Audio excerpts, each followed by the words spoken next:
The moment the door opened, the room barely shifted at first, as if the people inside were too absorbed in their own conversations, devices, and expectations to register anything outside their immediate circle. A few heads lifted out of habit rather than curiosity, eyes scanning briefly before returning to screens or papers. The woman standing in the doorway did not rush or hesitate. She held herself with a quiet steadiness that didn't call attention, yet didn't try to avoid it either. Her presence was not announced, not accompanied by introductions or acknowledgments, which made her feel, to those glancing her way, like an interruption rather than a participant.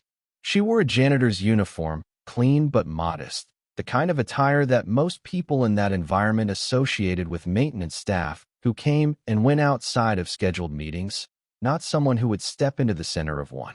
In the polished setting of glass walls, long conference tables, and neatly aligned chairs, her appearance seemed out of place to those who relied on surface-level cues to categorize others. Without a word spoken, assumptions began forming in subtle exchanges of looks and half-smiles, the kind that pass between people who think they share an unspoken understanding. A couple of quiet chuckles emerged, not overt enough to disrupt the meeting, but enough to signal an internal narrative forming among several attendees, one that placed her outside the boundaries of relevance in that room. The atmosphere remained outwardly professional, but beneath it ran a thin layer of dismissiveness that went unchallenged, reinforcing itself through small gestures rather than explicit statements. She closed the door gently behind her, the soft click blending into the ambient noise of the room, and took a moment to survey the space without appearing to study anyone in particular. Her eyes moved across the table, noting seating arrangements, posture, and the subtle hierarchy reflected in where people had chosen to sit. No one offered her a seat immediately, and no one felt compelled to ask why she was there, as if acknowledging her would require breaking the unspoken script already in motion. She adjusted the folder in her hands, not nervously but with deliberate care, as though ensuring its contents remained undisturbed. The conversations at the table continued in fragments, but a few voices trailed off when they realized she had not left the doorway area. One or two individuals leaned toward each other, exchanging brief remarks under their breath, their expressions suggesting a mix of curiosity and mild amusement rather than concern or inclusion. The dynamic in the room, though subtle, began to tilt in a way that often happens when people encounter something they cannot immediately categorize. Instead of questioning their assumptions, they leaned into them, allowing familiarity to guide their interpretation of her presence. She remained still for a moment longer than what might have been considered typical, not because she lacked direction, but because she seemed to be allowing the room to settle into its own reactions. There was no urgency in her movements, no attempt to justify her arrival, no visible effort to align herself with the expectations of those watching. In that brief window, before any formal exchange took place, the room revealed more about its occupants than any introduction could have conveyed, exposing attitudes that were rarely voiced but often practiced in environments where status and appearance carried unspoken weight, and where first impressions, once formed, tended to influence everything that followed, setting the stage for interactions that would soon move beyond quiet observation into something far more defining the subtle. Reactions that followed her entrance did not erupt into open confrontation, but they were unmistakable to anyone who paid attention to tone rather than volume, to glances rather than words, to the small shifts in body language that often reveal more than formal speech ever could. A chair shifted slightly as someone leaned back. Another person tapped a pen against the table in a slow rhythm that had less to do with thought and more to do with discomfort masked as impatience. Eyes moved toward her and then away again, quickly, as though acknowledging her too directly might require an adjustment in behavior that no one was prepared to make. The quiet humor that had begun near the doorway spread in fragments, carried through brief exchanges between colleagues seated close enough to share comments without drawing attention. These comments were not spoken loudly, but they didn't need to be. The shared understanding among them gave weight to even the smallest whisper, reinforcing the same conclusion without ever stating it outright. Some leaned closer to each other, tilting their heads just enough to create private spaces within a public room, their expressions reflecting a mixture of curiosity and quiet dismissal, as if the situation had already been mentally categorized and filed away as something unimportant. The woman at the center of their observation remained composed, her posture unchanged, her hands steady around the folder she carried, not reacting to the atmosphere that was forming around her. That lack of reaction, in itself, began to stand out. In a room where even slight movements were often read as signals, her stillness contrasted sharply with the subtle restlessness of those watching her. A few attendees exchanged quick glances that carried an unspoken question, not about her identity, but about her purpose, though none of them voiced it aloud. Instead, they defaulted to assumptions, allowing prior expectations about roles and appearances to fill in the gaps without evidence. The laughter, though restrained, had already served its purpose among those who participated in it, functioning less as amusement and more as a social cue that signaled alignment within the group. It created a quiet boundary that separated those who felt included in the moment from the one who stood outside of it. No one challenged the tone, and no one redirected the conversation back to the presence at the doorway, because doing so would require acknowledging a level of significance they had not yet assigned.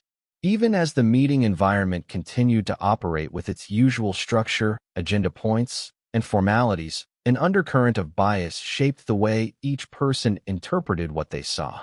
Some adjusted their seating slightly, not out of necessity, but out of subconscious alignment with others who shared their perspective. Others kept their attention fixed on documents or screens, avoiding direct engagement, as though ignoring her presence would maintain the normal rhythm of the room. Yet the laughter and side comments had already altered that rhythm in ways that were not immediately visible, but were nonetheless present in the tension between outward professionalism and inward judgment. The woman did not interrupt these exchanges, nor did she attempt to respond to them. Instead, her stillness became part of the room's dynamic, a quiet counterpoint to the reactions unfolding around her, highlighting how quickly perceptions can form and spread without formal communication, and how easily a group can reinforce its own assumptions through small, repeated behaviors that seem insignificant on their own, but collectively shape the tone of an entire interaction. She did not respond to the laughter, the side glances, or the quiet comments that drifted across the table. Instead, she stood in a calm, measured way that seemed almost out of place in a room where everyone else carried subtle signs of restlessness. Her shoulders were relaxed, her breathing steady, and her gaze unhurried as it moved across the room, taking in details without lingering long enough to invite scrutiny. There was no sign of irritation, no tightening of expression, no defensive posture that might suggest she felt the need to justify her presence. That composure, in itself, began to register with a few people, not as something they immediately understood, but as something they could not easily dismiss either. While others leaned into their assumptions, she maintained a quiet steadiness that did not seek validation from the reactions around her. Her hands remained still around the folder she carried, held close but not tightly, suggesting readiness without urgency. The uniform she wore, plain and practical, contrasted with the formal attire of the executives, yet she carried it without hesitation or self-conscious adjustment. There was no attempt to blend in or to stand out, only a consistent presence that did not fluctuate in response to external judgment. A few attendees noticed this subtle difference in demeanor, even if they did not consciously analyze it. Where others might have shown discomfort, nervous energy, or attempts to assert themselves in response to being overlooked, she showed none of these signals. Instead, her behavior suggested a level of internal focus that was independent of the environment's reactions. Conversations continued around her, but she did not shift her attention toward them unless necessary, allowing the room to settle into its own patterns without influencing them. In doing so, she created a quiet contrast between reaction and restraint, between outward judgment and inward stability.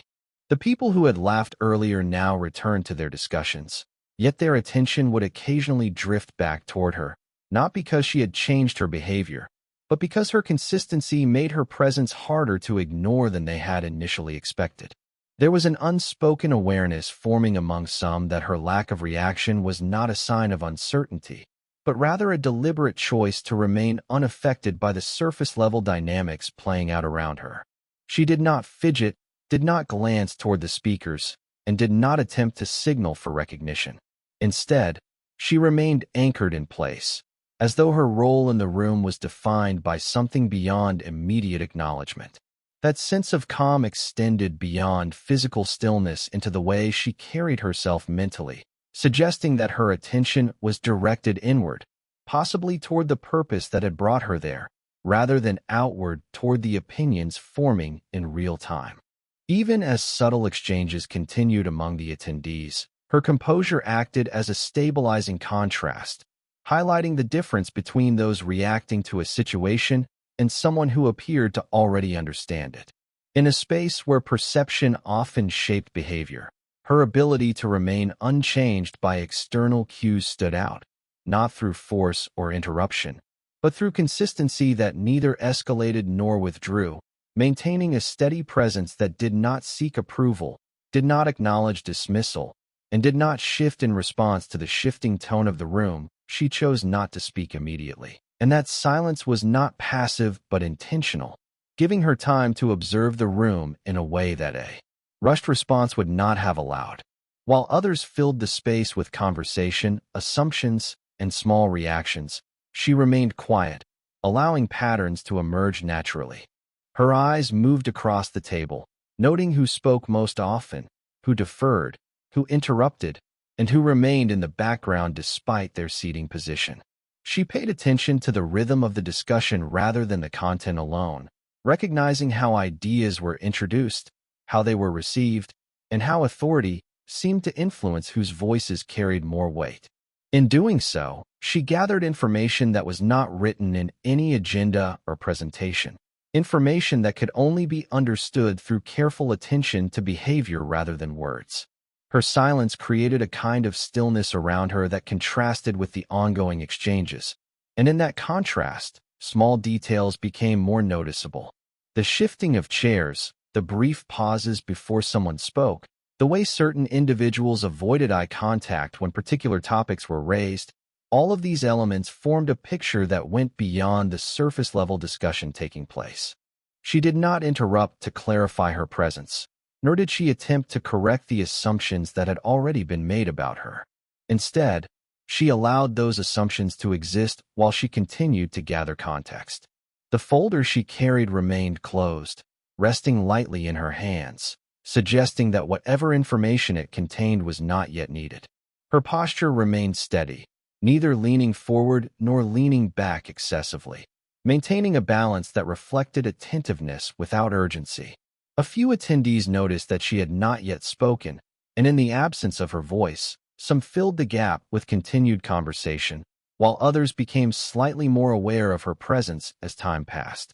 The silence, rather than making her seem less relevant, began to create a subtle shift in perception among those who were observant enough to notice that she was not reacting to the room, but instead absorbing it. In many environments, silence is often mistaken for uncertainty or lack of preparation, but in this case, her silence functioned as a tool for understanding, allowing her to remain fully present without revealing her intentions prematurely. The meeting proceeded with its usual structure, but her quiet observation introduced a different layer to the dynamic, one that did not interfere with the flow of conversation but existed alongside it. She took mental note of tone changes when certain topics were discussed, the way confidence rose or dropped depending on who was speaking, and the subtle signals that indicated agreement or disagreement without explicit acknowledgement. No one directly addressed her during this period, and she did not attempt to insert herself into the ongoing dialogue, maintaining her position as an observer rather than a participant. This approach allowed her to avoid being drawn into reactions that were not yet necessary, preserving her ability to respond with clarity when the appropriate moment arrived. Her silence was consistent, not broken by unnecessary gestures or attempts to signal engagement beyond what was required. It created a space where she could fully process the environment before contributing, ensuring that when she eventually spoke, it would be informed not by assumptions or interruptions, but by a careful understanding of the room she had been quietly studying since her arrival. When she finally moved to speak, the shift in the room was immediate, not because she raised her voice, but because her presence now carried a different kind of weight than it had before. The same person who had been quietly observing now held the attention of the table in a way that could not be ignored, as her words began to reveal that her role in the room had been misunderstood from the very beginning. She did not rush into an explanation, nor did she attempt to assert authority through forceful language. Instead, she spoke with clarity and purpose, each sentence measured, each point connected to something that others in the room recognized as relevant to their ongoing discussions. As she continued, it became clear that her understanding of the topics being addressed was not superficial. She referenced details that aligned with internal processes, decisions, or challenges that had been mentioned earlier in the meeting, but she did so in a way that suggested familiarity beyond casual awareness. The tone in the room began to change subtly as people shifted their attention from passive listening to active consideration, realizing that what they had initially dismissed was not only deliberate but informed. Some attendees leaned forward slightly, their expressions tightening as they reassessed their earlier assumptions, while others remained still, processing the contrast between their expectations and the reality unfolding in front of them. Her composure did not change as she spoke, and that consistency reinforced the sense that she was fully aware of the reactions she had already elicited. She did not acknowledge the earlier laughter or comments directly, but the contrast between those reactions and her current position was evident without being stated. As she continued, the structure of her statements suggested a clear understanding of how decisions were made within the organization, how responsibilities were distributed, and how outcomes were influenced by actions at different levels. The way she connected points showed that she was not relying on guesswork or general knowledge, but on specific insight that aligned with the inner workings of the company. A few individuals began exchanging brief glances, not out of amusement this time, but out of recognition that the assumptions they had formed were no longer valid. The authority in her voice did not come from volume or emphasis, but from accuracy and alignment with facts that mattered to the people in the room. She continued to speak without interruption, allowing her message to build naturally, each part reinforcing the next, until it became difficult for anyone to ignore the implications of what she was presenting. The folder she had carried earlier now rested open, though she did not rely heavily on it while speaking, suggesting that her understanding extended beyond written material and into practical awareness of the situation at hand. As her points accumulated, the atmosphere in the room became more focused, with fewer side conversations and more direct attention directed toward her. The earlier sense of dismissal began to give way to reconsideration, as individuals adjusted their posture and their mindset in response to the realization that her presence had significance they had not anticipated. She maintained her calm demeanor throughout, not reacting to the change in energy, but continuing to deliver her message with steady confidence, allowing the content of her words to define her position rather than any external validation or acknowledgement from the group. The effect of her words did not remain confined to that single meeting, as the shift she introduced began to influence how decisions were revisited, how discussions were approached, and how individuals within the organization reassessed both their roles and their assumptions about others. What started as a moment of quiet dismissal evolved into a broader realization that perception alone had been shaping interactions in ways that were neither accurate nor productive. In the hours and days that followed, conversations that had once been casual or surface level took on a more thoughtful tone, as people began to recognize the importance of evaluating contributions based on substance rather than appearance. Within the company structure, adjustments began to take place that reflected a renewed awareness of accountability and awareness across different levels of responsibility. Some individuals who had been present in the meeting found themselves reflecting on their own reactions, reconsidering how quickly they had formed judgments without seeking context or evidence. This internal reassessment did not happen all at once, but it spread gradually as discussions were revisited and decisions were reviewed with a more critical and informed perspective. The presence she had brought into the room, initially overlooked, became a reference point for conversations about professionalism, respect, and the importance of recognizing value where it may not be immediately visible. Meetings that followed carried a slightly different tone, with participants showing increased attentiveness to who was speaking and what was being said, rather than focusing on preconceived expectations about roles or appearances. The impact extended beyond individual behavior into the way teams coordinated and communicated, as clarity and understanding became more emphasized in exchanges.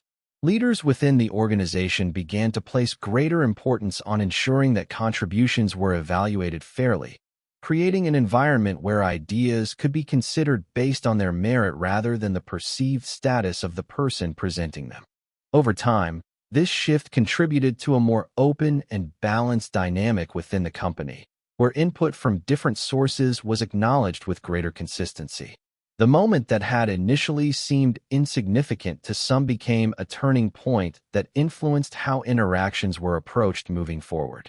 Even those who had not been directly involved in the meeting became aware of the changes, as discussions and outcomes reflected a more inclusive and thoughtful approach to decision-making. Her role in initiating this shift remained defined not by a single statement alone, but by the combination of presence, understanding, and timing that allowed her message to resonate beyond the immediate context. The company's direction, while not entirely altered overnight, began to reflect adjustments that aligned with the insights that had been brought forward, demonstrating how a single moment, when grounded in clarity and relevance, can extend its influence across systems and structures that rely on collective judgment and shared responsibility.